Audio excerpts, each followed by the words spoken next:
বিধানসভা ভোটের লক্ষ্যে বারুইপুরে রণসংকল্প সভা অভিষেক বন্দ্যোপাধ্যায়।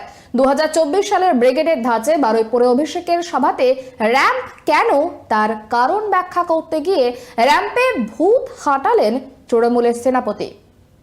2024 সালে ব্রিগেডের লোকসভা প্রার্থী ঘোষণার সভাতেও তৃণমূল র্যাম্প তৈরি করেছিল। সেই ধাঁচে শুক্রবার বারুইপুরে অভিষেক বন্দ্যোপাধ্যায়ের সভাতেও র্যাম্প তৈরি করা হয়েছিল।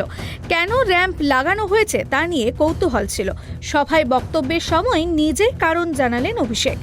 শুধু জানালেনই নয়, প্রমাণও দেখালেন। র্যাম্পে ভূত হাঁটালেন তৃণমূলের সেনাপতি। এই দুজন ভদ্রলোক দিয়ে দেখছেন, দুজনের বাড়ি হচ্ছে মেটিয়াবুরুজ বিধানসভা, আর বৌদির বাড়ি হচ্ছে কাকদ্বীপ বিধানসভা। দেখতে পাচ্ছেন কি? আমি একা দেখছেন না চারজন দেখছেন? কজন দেখছেন? কজন? এবার শুনুন, ইলেকশন কমিশন এদের দেখতে পাচ্ছেন না, এদের মৃত ঘোষণা করে দিয়েছে। এই জন্য আমি র্যাম্প বানিয়েছি। আর এরকম 3-4টে কেস না, খালি দক্ষিণ 24 পরগনা জেলায় 24 জন রয়েছে যারা জীবন্ত বহাল তবিয়তে রয়েছে, কিন্তু এদের দেখিয়ে দিয়েছে মারা গেছে। কোনোদিন মৃত ব্যক্তিদের র্যাম্পে হাঁটতে দেখেছেন? দেখেছেন? দেখেছেন? এই কারণ আমি তৈরি করেছি যে এদের কি চক্রান্ত, বাংলার মানুষ যাতে ভোটাধিকার প্রয়োগ না করতে পারে এদেরকে মৃত দেখিয়ে দেওয়া হয়েছে। বক্তৃতার মাঝে অভিষেক সভা মঞ্চে 3 জনকে তুলে দেখান, 2 জন পুরুষ এবং 1 জন মহিলা। পুরুষদের নাম মনিরুল মোল্লা ও হরি কৃষ্ণগিরি, মহিলার নাম মায়া দাস। এদের সামনে রেখেই নির্বাচন কমিশনকে তুলে ধনা করেন অভিষেক। ধ্যানিশ কুমার, তৈরি থাকো, তৃণমূল দিল্লিতে যাবে। আজকে যা মাঠে লোক হয়েছে আমি ছেড়ে দিলাম।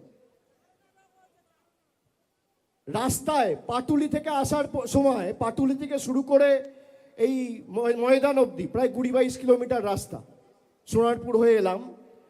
রাস্তার দুধারে যা লোক ছিল, 1/3 লোক যদি দিল্লিতে যায়, জ্ঞানেশ কুমার, অমিত শাহ বানের জলে ভেসে যাবে, চোখে দেখা যাবে না।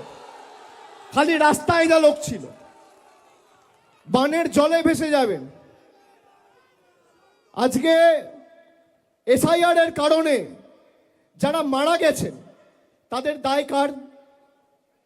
অপরিকল্পিত এসআইআর এর কারণে যারা আত্মহত্যা করছেন তাদের মৃত্যুর দায় কার? দিল্লিতে নির্বাচন কমিশনের দফতরে গিয়েছিলেন অভিষেক। মুখ্য নির্বাচন কমিশনার জ্ঞানেশ কুমারের সঙ্গে তার বাদানুবাদের কথা আগেই জানা গিয়েছিল। বারুইপুরের মঞ্চ থেকে সে কথা স্মরণ করিয়ে দিলেন তিনি। আগামীকাল আমি আলিপুরদুয়ার যাব, ফিরে এসে 6 তারিখ বীরভূম যাব, 7 তারিখ উত্তর দিনাজপুর, দক্ষিণ দিনাজপুর করে 8 তারিখ মালদা করব। তারপর 9, 10, 11, 12 টানা একদম জানুয়ারি মাস চলবে। আপনারা মাঠে ময়দানে লড়াই করবেন, আমিও আপনাদের সহকর্মী সতীর্থ হিসেবে, মমতা বন্দ্যোপাধ্যায়ের সৈনিক হিসেবে মাঠে ময়দানে আপনাদের সাথে কাঁধে কাঁধ মিলিয়ে লড়াই করব।